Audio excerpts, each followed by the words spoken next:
So just so everyone is aware, this webinar is being recorded, and that recording will be available in an email that will come to you sometime tomorrow.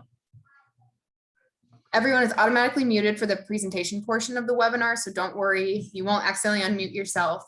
And if you have questions at any point, please type them into the Q&A box. Questions submitted through the Q&A box are only visible on our end, but I'm actively monitoring them and I'm looking at the chat, so feel free to engage. We may pause a few times throughout the presentation to go through these questions and answer Q&As if they're relevant to the topic at hand.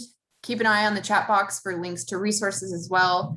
I'm going to be putting a link in the chat for an exciting town hall that we have tonight at 6 p.m. Eastern time, going over return to owner efforts across the country. So check the chat and the link for that will be in there. So today we have Nick Walton, the manager, National Shelter Outreach Manager with Best Friends Animal Society.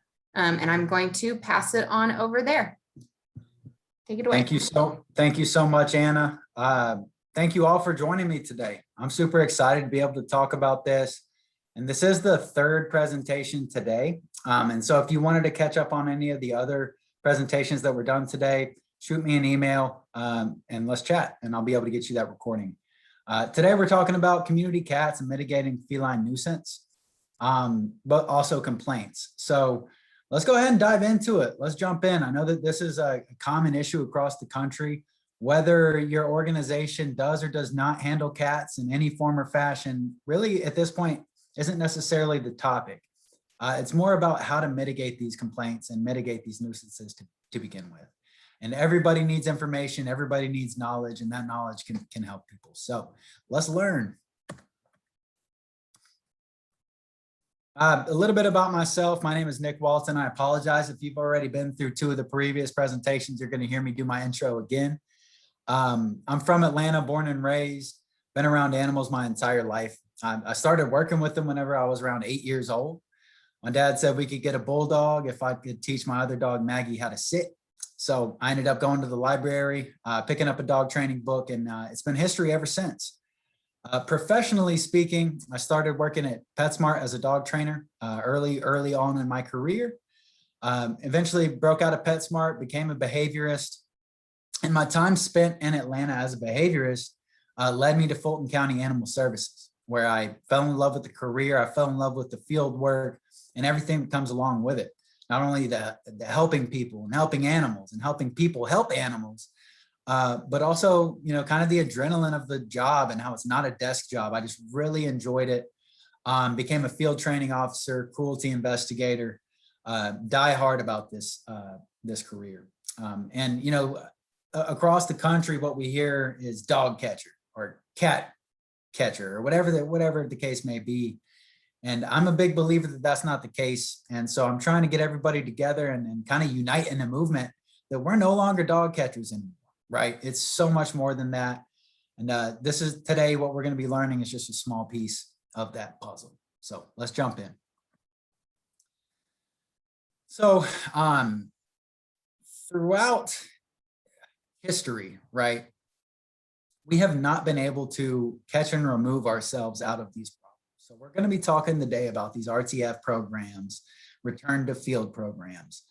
And I know everybody in the animal industry loves these analogies or these RTF, CPs, and there's a lot of them going on, but I'm just going to try to simplify it and talk about more so the complaints and how to mitigate them. Public opinion on what people think, how to work with that mindset, how to work with the complainants in a certain mindset, right? De-escalation techniques, things of that nature. Also deterrents. It's really important to know what deterrents are available, when to use those deterrents, and which deterrents would be the best fit for a situation or property. So we're going to learn about all of this stuff, as well as provide some resources so that you can take it with you and take some of this information with you to your organization. Let's jump in. So look, you can call it RTF, TNR, there's SNR, CCPs, look, there's a lot and they all are different, but I'm not necessarily going to be diving into the weeds about that today. Okay, the point is that, and the overarching concept is that we get a cat from its home. And I want to stress that this is the home of the cat. This is where the cat gets its food and love and like water. And this is the cat's home. What we're doing is we're getting the cat from its home, spaying or neutering it, right? Ear tipping it so that we can easily identify it as spayed or neutered, vaccinating it, and putting it right back where it came from. Now, the concept behind this is deep. There's studies, there's philosophies, and it all points to the fact that this is the only option in terms of reducing outdoor community cat populations, as well as improving their health and safety. And that's something to consider, because like I just said, for centuries, we've been trying to catch and euthanize essentially our way out of this community cat or outdoor cat problem, right? People think if they call up and say, oh, there's a cat peeing on my front door, you need to come pick it up. Well, what is the reason the cat is peeing on your front door, first off? Second, if we came and picked that cat up and removed it, that opens up territory for another unneutered, unvaccinated cat to come in. And what we see across the board, and also that cat has the ability to breed and create kittens and things of that nature. And so what we see is if you have a properly managed colony with deterrence for the people who want the cats off of their properties, making the properties where they're allowed to be more attractive, what we're seeing is a complete reduction in not only shelter euthanasia, but also reduction in community complaints. And so this is, we're reducing community cat populations too. And at the end of the day, that's what we all want. We all want less cats. No matter who you are or what your background may be, we all are going for the same goal. And that goal is to reduce these populations and increase the health and safety of these populations. And this is the way to do it. And it doesn't matter where in the world you may be, right? Especially the United States, right? It doesn't matter climate, culture, environment. This is having incredible success across the nation in terms of reducing intake, reducing euthanasia, and I've already touched on the point of mitigating these complaints and reducing outdoor populations in general. And so there's nowhere where it's properly implemented. I do want to stress properly implemented. You can't just go around and say, oh, I'm going to get this cat from this colony, this cat from this colony. You need to really be targeted on your approach. And I'll provide some resources later on in the training to help you establish that strategy and help you be able to overcome some of the barriers that you might foresee. But the point here is that no matter where you are, we're having really incredible success. This is a study from the Veterinary Journal. Euthanasia went from 95% down to 30%. That's wild. That's really good. Once again, this is all, and I use this metaphor a lot, but this is the proof in the pudding, right? And this is just more proof for the pudding right here. It's just no matter where you go, I could do a whole presentation on successes because it's that prevalent right now and it's really sweeping the nation because of its effectiveness. So let's talk for a second about public opinion, right? What do you think the public thinks about these cats out in the yard, right? A lot of times when I ask that question, I get some like anecdotal responses. Now, first, this is typically what we think about, right? The old person or the old cat lady with cats flying, smells like urine. While these people do exist, male and female, every type of person can be this cat person, but this isn't the majority of people, right? This isn't the people who do TNR. This isn't an accurate reflection of the people that are involved in the movement. This is a small piece of a cultural issue, to be honest with you. So what really does it look like? What is the majority of our communities? Are they for it? Are they against it? Who are the people that support these programs? It's the majority of our community. And broken down by no demographic, just our communities come out to support. And we've seen this happen over and over and over again. These pictures here are really neat. They were doing an outdoor cat shelter building project, and the community just came out in force with, supplies and boxes and tape and everything that they possibly need to make these awesome outdoor cat shelters.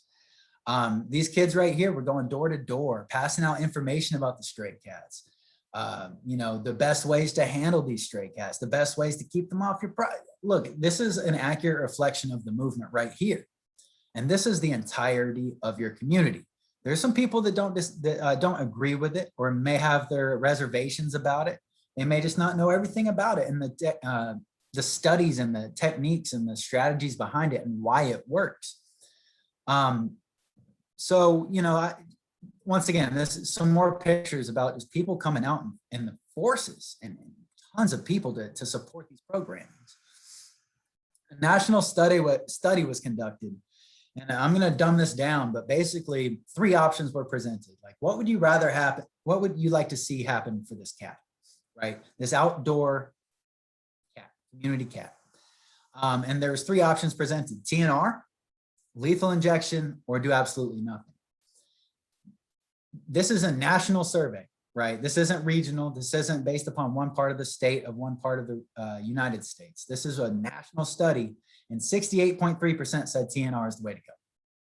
And this is really before any information has been shared about the techniques and strategies and reasons why it works.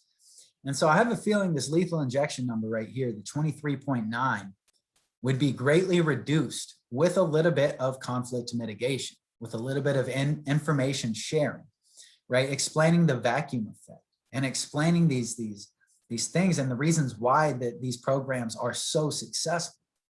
And 7.7% said do nothing, right? I mean, that's 7% of any population, right? But I just thought that was really profound, and it really speaks to the fact of what I'm saying is that there's no one particular person that supports these programs. The community in general does, right? Nobody wants these animals to be euthanized for the most part. Now, 23.9% said that's the way to go, but they just don't know the reasons why that doesn't work, right? They haven't been informed that if you take that cat and euthanize it, another one will fill the void. And the one that fills that void is going to be unneutered, spayed, unvaccinated, and it just contributes to the circle and the cycle of what we've been doing forever.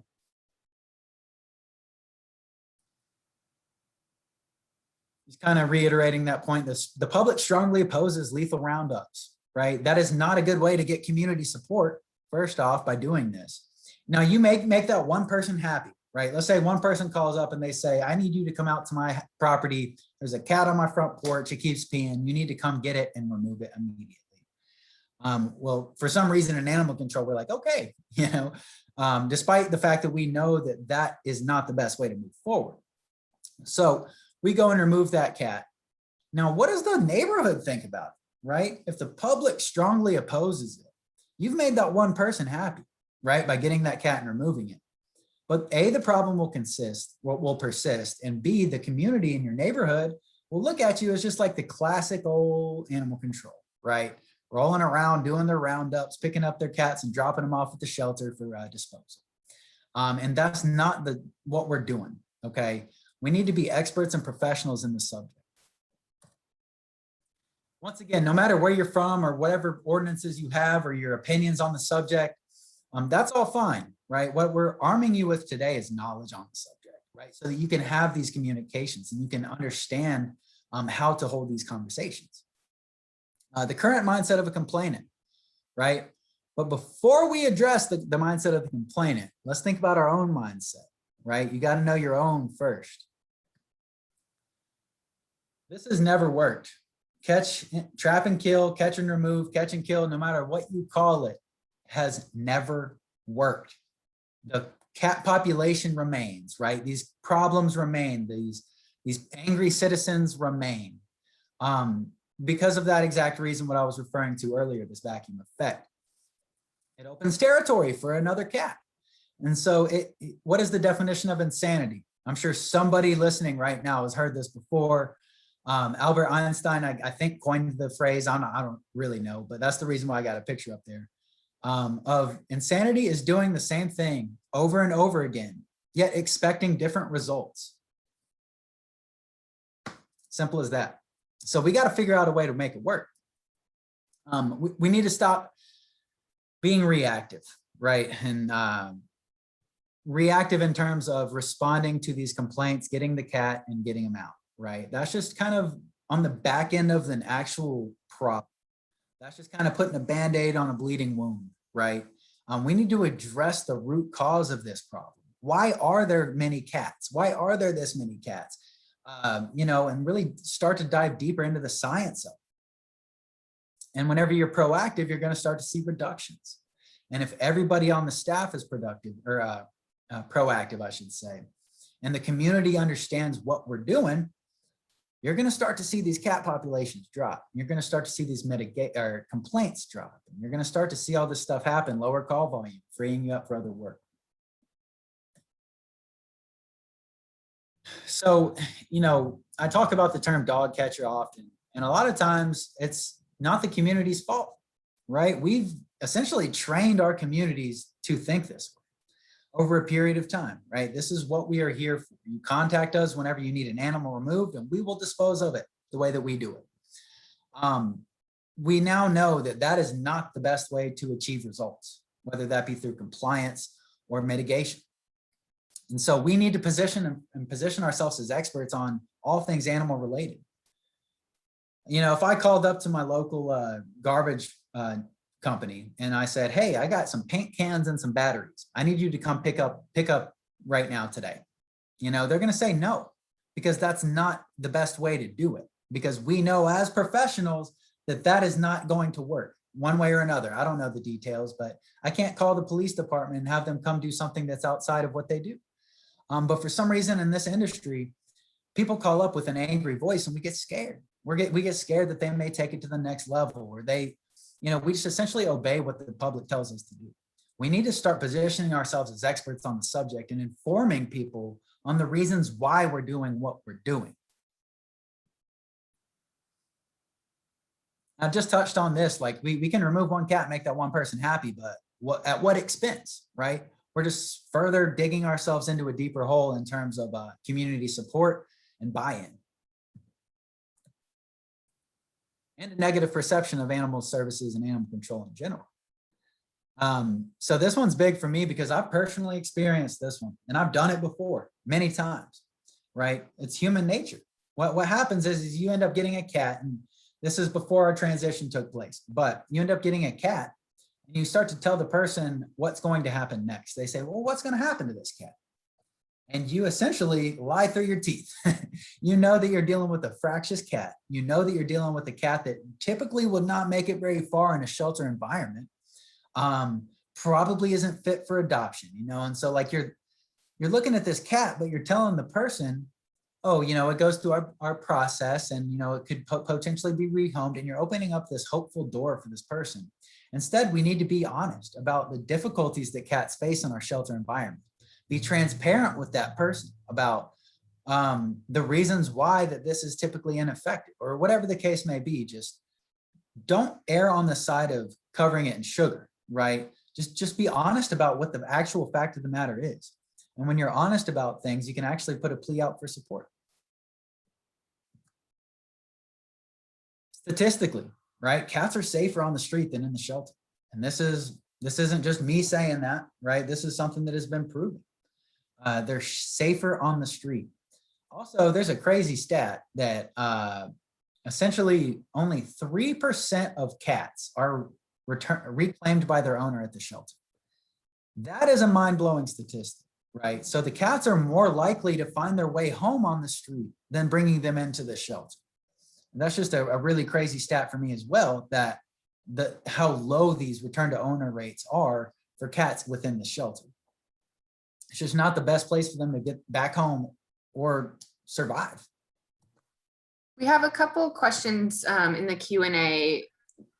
They're both surrounding indigenous wildlife populations and how to talk to people who believe trap and kill works, like a lot of conservationists. So I think this might be a good time to briefly touch on how to talk to people concerned about wildlife, about community cats. Completely. Why trap? Absolutely. And these are valid questions, 100%.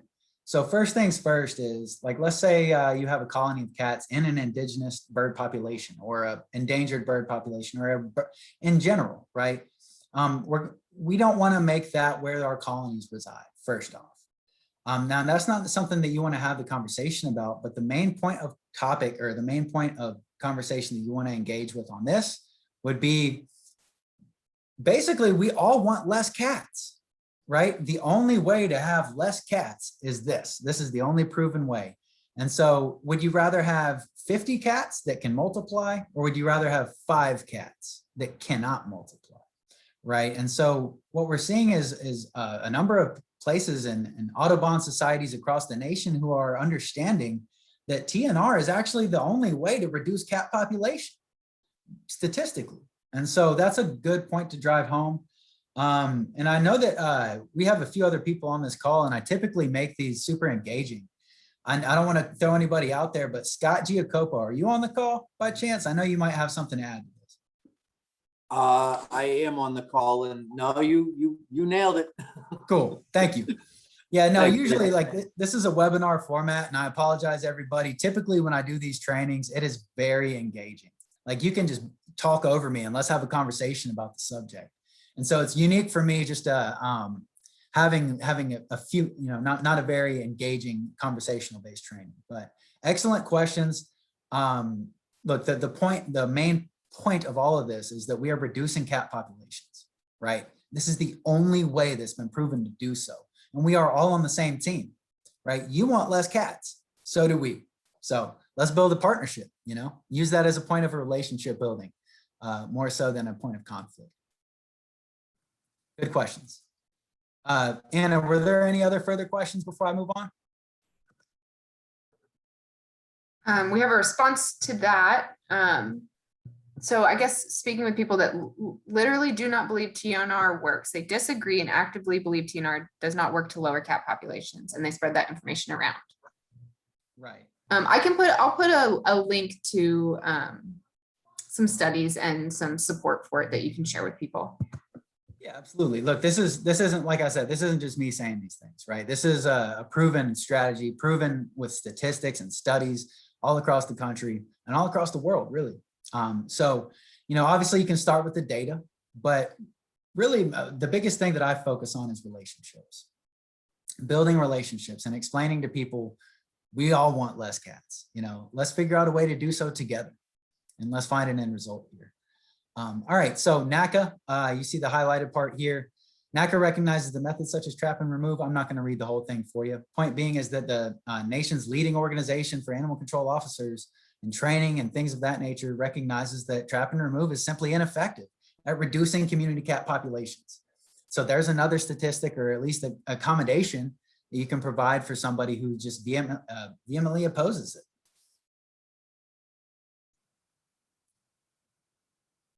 All right, now let's talk about the complainant's mindset.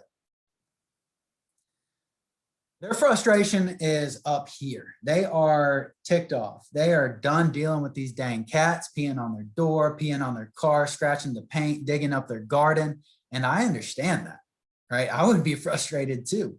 And I have been before, right? I've experienced this firsthand. And so now what? They call somebody and they may not get the service that they want, or they may say, basically we need to understand where they're coming from, which is all the way up here. And you cannot have a conversation with somebody, a logical conversation with somebody while they're very emotional. And that's essentially what's happening, is emotion is dictating their conversation. And so the strategy, first and foremost, is to bring them down to a point of a logical mindset so that we can have an honest conversation about these things.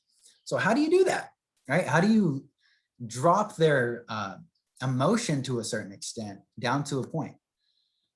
They have done multiple things up to this point to fix the problem. This isn't the first time that they've dealt with it. This is like their last resort. They're calling you because they are livid. They've had enough. Rarely do you talk to somebody who's just like super polite about these cats being on their front door. Usually there's some energy and emotion behind it. And the reason why is because they've probably attempted to solve these problems through various different methods with no resolve. I would be frustrated too. They're going to demand action. They're going to say, I need you to come out here immediately, right? And they're going to tell you what to do. We've all seen it happen. throughout the country. They'll make threats against the animal. You know, if you don't come out here, I'm going to do this, I'm going to do that. And if you don't, I'm also going to contact your elected officials, right? And this is the common go-to, and this is the mindset of somebody all the way up here. This isn't a true reflection of this individual. A true reflection of this individual is down here. So never pass judgment or get emotional with them whenever you know that their emotional state is all the way up here. You got to have that emotional stability and strength whenever you're having these conversations. So they're going to make these threats against the animal. And look, I don't know about everybody else, but I've never witnessed that to be true. You know, and if it is, then you just made a really easy cruelty case for me, right? Because you just called me and told me that you were going to do that. But I've never experienced that. And the point being is because you can reduce that emotion and talk with them logically about the reasons why we're doing what we're doing. And so welcome this, say, please contact the elected officials, right? And this will give you the ability to speak with them and have conversations with, you know, we are the experts on this subject, and this is the best way to handle this problem, right? These cats over and over and over again, we've proven will breed, and they'll breed unvaccinated kittens. And so, you know, it'll open up a door for you essentially to be able to have a conversation with your elected officials about what your role is in the community so that they are familiar, and then they will have your back. So welcome it, say, please do, you know, let them know Nick said hi. All right, so let's talk about working with the complainant a little bit. Yeah, let them vent. Okay, now this is the hardest one. I've been there before. I know how it feels. You're on the scene. You've already had a tough day, and you show up on scene and this person's like cussing you out. Breathe. Okay, just breathe. Let them vent. Let them get it out. And you've got to understand that they're frustrated for a valid reason. And let them know that. Let them know that their complaint is valid, that I would be upset too. Breathe. Let's talk about this. Show empathy, explain it's common. This isn't just you that's dealing with this. This is a problem across the nation, right? This is something that we're all dealing with, and we're all trying to find the best way to move forward. So there's a concept called walk and talk, right? Now, I don't know if everybody calls it walk and talk, but even roofers and door-to-door salesmen will utilize this strategy.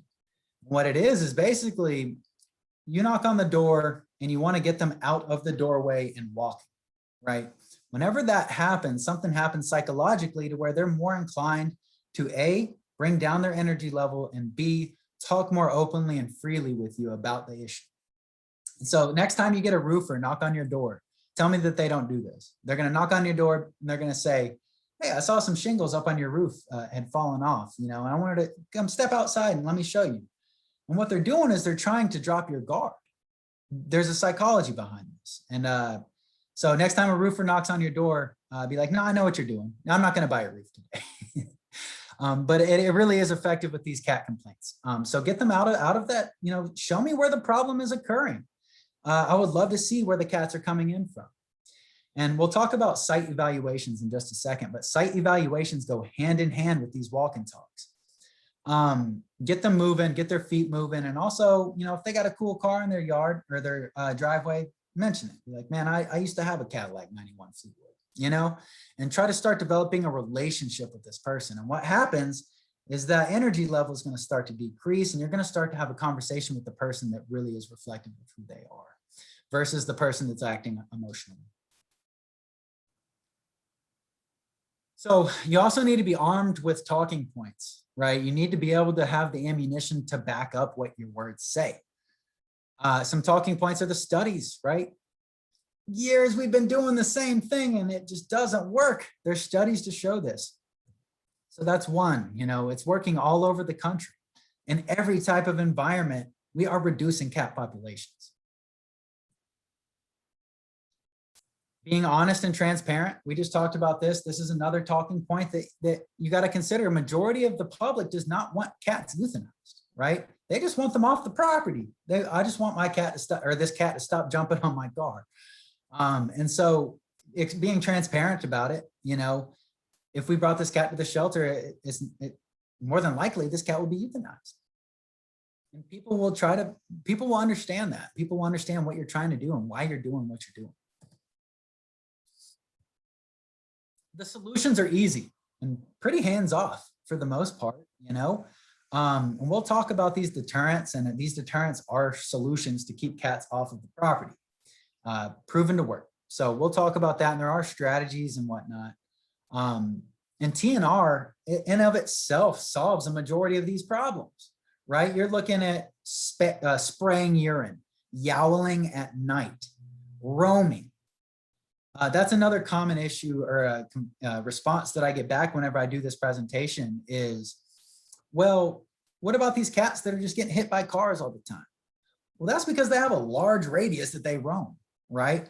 And by spaying or neutering these cats, TNR will drop that radius down significantly. And so therefore significantly reducing the chance that they might get hit by a car. TNR in of itself can solve so many problems, right? And so that's a talking point in of itself as well. And, you know, a really big sticking point that I've noticed personally that people really understand is the fact that we're going to bring a cat back to its own territory that cannot have kittens, right? The breeding cycle will end. And that is a sticking point a lot of times with these angry citizens that they really understand. All right, so let's talk about deterrence and site evaluations a little bit. Once again, just being armed with this knowledge is important. Whether you agree, disagree, whether the people you're interacting with agree or disagree, at least being familiar with it can help those wheels start to turn a bit. Let's talk about deterrence. So there's a number of them. This is just scratching the surface. There's all different types of brands, all different types of techniques. But these are the ones that I've found have some of the greatest success. And real quick, I want to tell a quick story about this picture up here on the top left. So there was a complaint made, and this is actually a story that I've heard. But essentially what happened was there was somebody called up and said, this cat keeps walking on top of the fence and it's making my dogs go crazy every single day. You know, the cat just uses my fence to walk by. I don't know of any other way to say it. I don't want to hurt the cat. I just want them to stop walking on my fence. Well, one day the cat was walking down the fence and these two dogs redirected their aggression upon each other, right? These two dogs got into a fight with themselves because of the cat walking on the fence. And so, you know, a big vet bill later, and we were like, all right, let's fix the problem. And so what they did was they actually went and got one of these office chair mats down here on the bottom center from Staples, like pennies on the dollar, and they cut it. They cut strips of it, flipped it upside down, and used the staple gun to pop them into place. Right? The first thing the cat does is it steps on it. Like, whoa, that's different. It isn't like, it doesn't puncture the cat's paw. It's just uncomfortable. And so what does the cat do? It finds a new way, you know, it's off the fence. The problem has been fixed. And this person no longer has an issue with the cat walking on the fence. And so that's just a general basic example of how you can be creative, how you resolve the problem, and how you keep it moving. This here is a ultrasonic frequency emitter that, you know, they say it's inaudible to the human ear. I think I can hear it sometimes, but, you know, maybe I have superhuman hearing. Either way, it's super effective at keeping cats and wildlife away. We have a chicken coop, and a few months ago, we had a pesky raccoon trying to get into our chicken coop. And so what we did was we actually set one of these up facing towards it, and we actually have a trail camera out there too. And we saw this raccoon walk up to it, hear the noise, and run away, right? We haven't had a problem since. It isn't necessarily the noise that's painful to these animals. It's simply being frightened a little bit, like, oh, that scared me. I'm not coming back to this spot. The most effective, if possible to use, deterrent are these motion activated sprinkler deterrents. They come in all different shapes and sizes, but the concept is the same. You hook up a hose to it, it's motion activated, and anything triggers that motion activation, it starts spraying water at it. Incredibly effective, but sometimes it may not be the best thing for a particular property, right? You don't want to face it towards a chain link fence and start watering your neighbor's garden, you know, but you can set it up horizontally. to where if the cat is coming in from a hole in the back left corner, you can position it in a way that where it's contained, but it keeps the cat off your property. Now, something really neat about this as well, this critter ritter stuff, which is essentially, to me, coming from a behavior background and training background, is a scent marker. To me, that's all it is. I haven't had much success with it using it individually. Like, I haven't had a cat walk up to and be like, that smells bad, I'm not going into this property. But what it is excellent at is marking a boundary. And so you mark a boundary with this critter ritter, right, around the property, wherever you don't want the cat to come in. And then you utilize the other deterrents in unison with it. And so the cat smells this critter ritter stuff, and then it gets sprayed with a hose. Or it tries to go to the garden and it can't dig because of this garden netting that you can put in your garden, right? And so what happens is a scent association, right? So moving forward, you don't need to keep these deterrents in your yard all day long, all year long.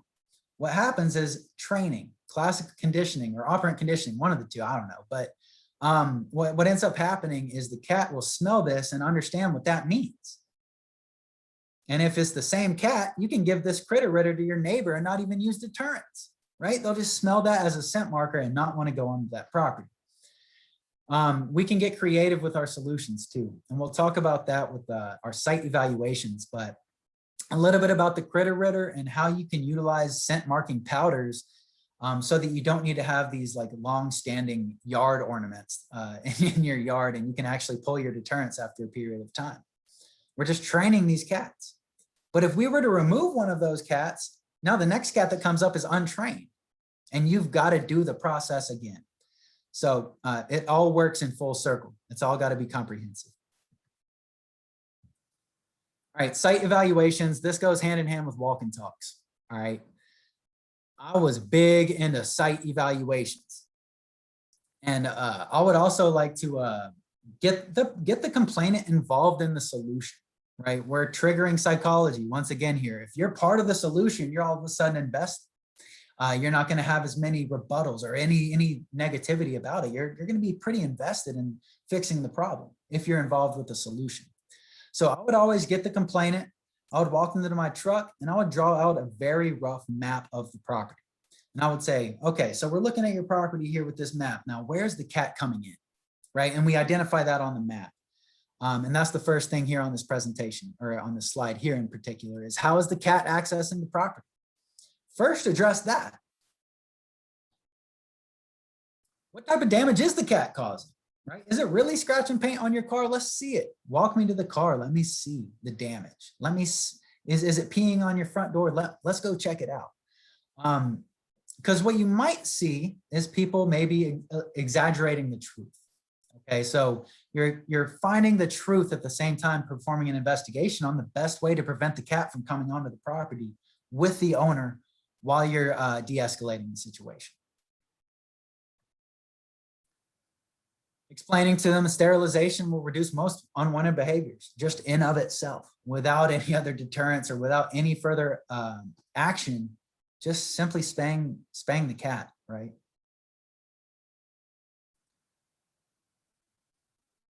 So finding out which deterrent is best for the property, right? I just mentioned the motion activated sprinkler system and how that may not be the best tool for the job if it's going to be spraying into the neighbor's property, right? So getting creative about this. Quick story about this is there was a situation where there was this cat hopping up on the top of his car, scratching up the paint and peeing on it. And so we de-escalated, we talked him through the process, we let him know our solution and why we're headed towards the solution. He was all for it, right? So we set up a motion activated deterrent on the front of his car facing towards the car. Well, he called back a week later and was like, I don't know if this thing's broken or what, but it's simply not working at all. The cat's on the car right now as we speak. And so we went back out there and we thought about it a little bit more, right? Well, come to find out, the cat was hopping up from the back of the car. It didn't even, where we placed the deterrent was the reason for it not being effective. So what we did was we actually mounted it to a tree, a nearby tree facing towards the top of the car. Contacted him a week later. I did. And essentially the story is that cat hadn't been back. You fix the problem, even if it is, there's more strategy involved than most people would like to admit. You got to be able to really look at a situation and understand, why is the cat coming here? Reiterate your understanding of their problems, right? Consistently validate their concerns. So this is what I was just referring to. What is bringing the cat here? Right? Do you toss scraps to your dogs and your dogs don't eat all the scraps? Well, there's a food source, right? Now we can proactively address preventing this with your own personal efforts, right? Just don't throw scraps into your yard. Or if it's the cat loves to get up under my porch and sleep. All right, well, we're going to put up, you know, a little gate around the fence or whatever the case may be. We're going to eliminate or at least modify why the cat is coming there. Is it coming there to perch, right? If the cat is coming there to perch on a tree, A, you can set up a deterrent near that tree, and B, try to build a perch somewhere acceptable, whether that be off property or on your property, somewhere that is acceptable for the cat to be. Not everybody out there is just going to be, you know, I don't want the cat anywhere near my property. Usually it's something specific. I don't want the cat on this tree. I don't want the cat coming up on my property. I don't want the cat on my garden. And so we can proactively address these problems in singularity and evolve it as we go. Food, water, and shelter, right? Typically that's what, if there are cats coming onto an unwanted property, that's why they're there. So find out why they're there and modify it. Is there an acceptable location nearby? And if there is an acceptable location nearby, let's make that more attractive than my property. Going back to behavior, right? If there's a yard with cat grass, right? Or if there's a yard with a wonderful perch up on a tree, the cat's naturally going to go there instead. Especially if they come onto your property, they smell that critter and they get, you know, sprayed with a hose or whatever the case may be, or they hear that ultrasonic frequency. Basic math, right? The cat's going to go to that area instead. Providing shelter in adequate locations, perches up off the ground, food, water stations. Look, I wanted to get through this presentation rather quickly today to address any questions so that if we did have any extra time, I could take those questions and talk about it. And so we're basically wrapped up here, but I want to talk about resources. Providing resources not only will help the person continue the good work and the effort that you have put into it, right? They will take it upon themselves and learn how to do this stuff. And then neighbors start to help neighbors. And then now all of a sudden you're just kind of left out of the loop and people are doing it on their own. But providing this information also shows that you as an organization care. Right? You're doing things differently. The optics of you providing resources after implementing this type of process is incredible, right? That is changing the perspective of what you do from dog catcher, cat killer, to a resource, a trusted friend in the community, a teammate, if you will. So referral, you know, you can refer calls to local CCP organizations or staff or TNR groups. Every city, every county, every state, every country, right? We all handle this differently and we all have different resources available to us. So if you don't know what you have available in your community, look and find out, like, who is in my area doing TNR, you know, and what are our options legally? Do our ordinances prohibit this? And so really dive deep into it and find out what you can and can't do and what your options and resources are. Loan out programs are effective. But keep in mind, you don't need to do that. You don't need to have a loan out program for it to be successful. For instance, if I contacted my local police department or fire department, I can have them come out and do a security check on my house, right? I believe anyone can do this. I don't know if that's just Georgia. But they will come out and essentially say, oh, you know, we recommend security system here. We recommend burglar bars on this area. I don't know. But they're not going to buy that product for it. You know, so we need to position ourselves, if you don't have the ability to do a loan out program, position ourselves as an expert in the subject. And this is what we recommend. And here are some options for low cost deterrents. And here is where to buy them. So don't let that hold you back. If you don't have the resources to provide a loan out program or anything of that nature, don't let it hold you back. Just get information on how to buy them, how to set them up and give them to your community and position yourself as such. Caregivers in the area, proper feeding practices are also essential and play into this. And so developing relationships with the caregivers, with the people of your community that, you know, are providing care for these cats is essential. And then teaching them the best way to do this, right? Because a lot of times their big heart has unintended consequences, right? Whether they feed too much, which opens up doors for wildlife interactions, or if they feed too much and that opens up doors for new cats to come into the colony, right? Cats are rather territorial with this, with their, you know, the way that they operate. And so the more resources in a territory, the more cats will come, the more cats will breed, the more cats will feel that this is an acceptable place to set up shop. And so by managing your colonies correctly, you can actually really start to control and understand the cats within that colony, better trap them if necessary, better handle any problems if they may arise. And so working with the community cat caregivers is also essential. And there are some videos out there. We have done some. Leah works with Best Friends, does an excellent video on this.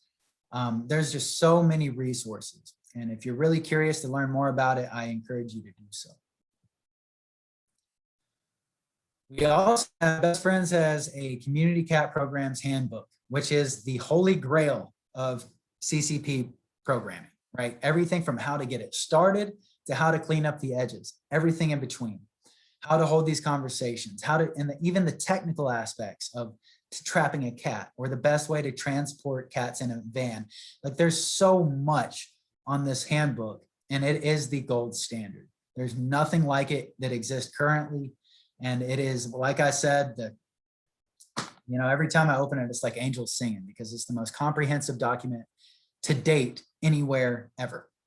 So it's free. You can go online and check it out. And, you know, if you do have staff that's interested in this, I recommend printing out a couple chapters, right? Passing it out to the staff just to start planting seeds that there are different ways to doing this and there are more effective ways. All right. Also, resources for animal control officers. This is also a holy grail. As a former animal control officer, I wish I had this while I was in the field. By far the most comprehensive set of information that exists in the world in terms of animal control. So check it out. It's also free. It's also online. And I also recommend showing this information to staff members, maybe even having a meeting after the fact, maybe a week later and chatting. Whether you agree or disagree is irrelevant. But whenever we open our doors for conversation, we really start to make progress and start to head in the right direction in terms of life saving and officer safety and, you know, everything that goes along with it. So that's a mouthful. Usually, like I said, that this is an interactive thing. And so for me just to go on an hour-long rant is kind of different. But Anna, is there any other questions in the Q&A that they would like to ask? I have been trying to go through them as they're coming in. One I think that you could touch on was here in Hawaii Island, we have a lot of cats we get calls for that are trapped. They explain TNR, but the callers don't want the cat released and threaten to contact county council because they don't want the cat returned. Yeah, so what you're dealing with is somebody up here, right? Now, ordinances play into this, right? Your laws are important, right? If you're animal control, do you have anybody in your area that's doing TNR, right? In which case, maybe you should have that TNR group handle it, right? Pass along that information, communicate with that TNR group. I would like to speak more in depth about this because there's a lot of questions that pop up, such as, you know, the temperament of the cat. What are the laws specifically that you're having to work with? What do you typically do as an organization? And then that will kind of help frame my answer for it a little bit. Scott, I saw you popped on video. Welcome. Yeah, thank you. This is one of my favorites. That's why I had to jump in, because that's Alright. one of the biggest fears that animal control have, is that if we don't do what the public tells us to do, that they're gonna get a call to the city council or the supervisor or something like that. And that's exactly what we're doing, is we're being told how to do our jobs by the public. No other government agency would allow the public to tell them how to do their job. I can't call the Department of Sanitation and say, get your butt out here and pick up that TV that I put out in front of my house, right? I can't go down to the DMV on a Sunday and get my license renewed yet. And I can't tell a police officer how to conduct a criminal investigation, yet animal control continuously allows the public to tell us to do something that we know not to be the right thing to do. So I always say, I always welcome those types of threats, because when they call city council is going to call me, and I get the chance to actually educate a city council member and say, now, and I know this is usually reserved for supervisory levels. I wouldn't ever want an officer to have to step into this role, but the supervisors and the leadership of that organization should take that call from city council and say, no, we're not cat killers. We want to solve the problem. And what has been, by removing it, has proven over decades and decades and decades not to solve the problem. We have a program in place that actually does solve the problem, but this person seems too upset to want to work with us. It sounds to me like he's willing to talk to you and he's not willing to talk to us. Would you be willing to just ask them to kindly call us back and work with us on a program we know to work, so that we can resolve his problem once and for all? That's how I usually handle that. We're afraid of getting threatening, calls to city council. I welcome them. Look, animal control views themselves in that light all too often. I'm not saying everybody, but a lot of ACOs view themselves as low man on the totem pole. I'm going to get in trouble. I'm going to lose my job. All of that. We feel beaten down, and we should never feel beaten down. We are not low man on the totem pole. We're not the dog catchers anymore. We provide a public service. We are obligated to do what's right, to help the community solve problems. We're no different than the firemen and the police officers and the EMS. I don't care what anyone says. We provide a public safety service and a problem-solving service. And we have to start acting like that. And when someone tells me how to do my job and I'm afraid of someone calling city council, nah, I got to find a new job. If that's my biggest problem, then I'll tell them, go ahead, please do call and give me the chance to educate. Sorry, I'm getting up on my animal control soapbox, and which I usually do. And Nick, while I'm on here, there was a question in there about targeting. We can get into the discussion of targeting, which I believe the person who asked the question believes in targeting, but wanted something to share out to others around in the community. And there's a book written by a man named Brian Cordes on TNR, and PetSmart Charities published it. I have a PDF copy of it. And Anna, maybe you can help me. My technology skills are not all that great. I can't upload it here for people to share it. I just have a PDF version. But if you Googled, Brian Cordes, PetSmart Charities TNR book, there's a whole chapter on why targeting is more effective than just randomly picking up cats, because that's how we started it. It was just boom, boom, boom, boom, boom, boom. Right. So yeah, it's out there. It exists. I'm trying to find a way. I'm trying to find a way to upload it, but I can't. So I would check that. You sorry to step in, but I get all wound up when I hear animal control asking, being afraid of getting calls to the supervisor or city council or the mayor's office. I always say, welcome them, bring it. Yeah. Yep. No, I love it. Thank you for stepping in. I mean, all the way around. I appreciate it. And just so everybody else knows too, that this is recorded and you will get a link to this sent to you. So you can go back through and listen again. And if you have any further questions, here's my email. Feel free to reach out. Scott mentioned a great book. Check it out. And look, the CCP handbook is also like, I was going to say the CCP handbook is even better. So CCP handbook is like the best of the best. And it's just right there online. So if you have any further questions, check out those resources, shoot me an email. There's no question too small. There's no problem too big. Let's find a solution and move forward. And so all that being said, thank you all so much for attending today. All of those that stuck with me through all 3 presentations, I salute to you. I love everybody. So let's feel free to reach out to me, even if you just didn't have any questions at all and just wanted to say thank you or say no thank you. I'd love to meet you and learn where you're from. So reach out. Thanks once again. And Scott, I see you. What else you got? I just want to say, if you did ask a question, there were a lot of chats and questions going back and forth. We didn't get to them. We're going to download a copy of them. We're going to get them, and we'll as long as we have your email address, your contact, we'll personally respond to each and every one of them. That's right. All right. Thanks, everybody. Have a good day. Be safe.